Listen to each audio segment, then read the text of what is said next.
የምንገኘው አዲስ አኳሪየም ላይ ነው። የስራው መጠናቀቅ ምን ላይ እንዳለ እየገመገምን ነበር። ዛሬ ምሽት እንደምታዩት ተገባዷል። ስራው ወደ መጠናቀቅ ደርሷል። ካዛንቺስ ታሪኳ በጣም ተቀይሯል። አዲስ ካዛንቺስ ነው የምናየው። ስሙም ግብሩም ለአዲስ አበባ የሚመጥን አካባቢ ሆኗል። ልክ ከኡራኤል ፍለፊት ስንገባ የስፖርት ፓርክን እናገኛለን። ሁሉም አይነት የዘመናዊ ስፖርትም ባህላዊ ስፖርትም የተካተተበት ነው።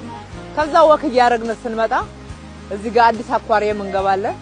የልጆች መጫወቻ አለው፣ አኳሪየም አለው፣ የሚያምር ወተርፎል አለው። እንደምታዩት አካባቢው በጣም ይስባል። ከፊት ለፊቱ ማዶ ላይ ደግሞ ቡና ፕላዛ አለ። እዚህ ፊታችን ላይ ስንሻገር ካዛንቺስ ፕላዛ አለ። ከሱ ወደ ቤተ መንግስት ወደ ግቢ ገብርኤል አካባቢ ስንሄድ የህፃናት ዓለም አለ። ካዛንቺስን ህዝቡን አንስተን በአብዛኛው ያዋልነው ለህዝብ አገልግሎት ነው፣ ለጋራ አገልግሎት ለጋራ ጥቅም ነው ያዋልነው። የተቀረውን ቦታ ደግሞ አሁንም ለጋራ ጥቅም ሰፊ ወደ 15000 የሚሆን ቤት የሚገነባበት የቤት ግንባታ የተጀመረበት ነው ማለት ነው። ነዋሪውም በብዛት የሚኖርበት አካባቢ ነው የሚሆነው።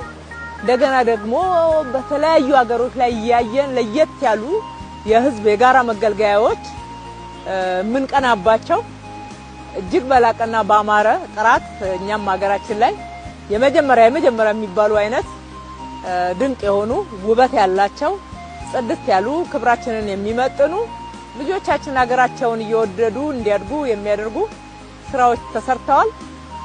እነኚህ አሁን ስማቸውን የጠራዋቸው ሁሉ እንግዲህ በዚህ ወር መጨረሻ አካባቢ ሁሉም ጥንቅቅ ብለው ለህዝባችን እነሆ የምንልበት ደረጃ ላይ ደርሰናል። በጋራ እየሰራን በጋራ እየተዋምንበት በጋራ እየተገለገልንበት የሀገራችንን ክብር ከፍ አዲስ አበባን ደግሞ ልክ እንደ ስሟ አበባ እያስመሰልን ቀጥለናል ማለት ነው።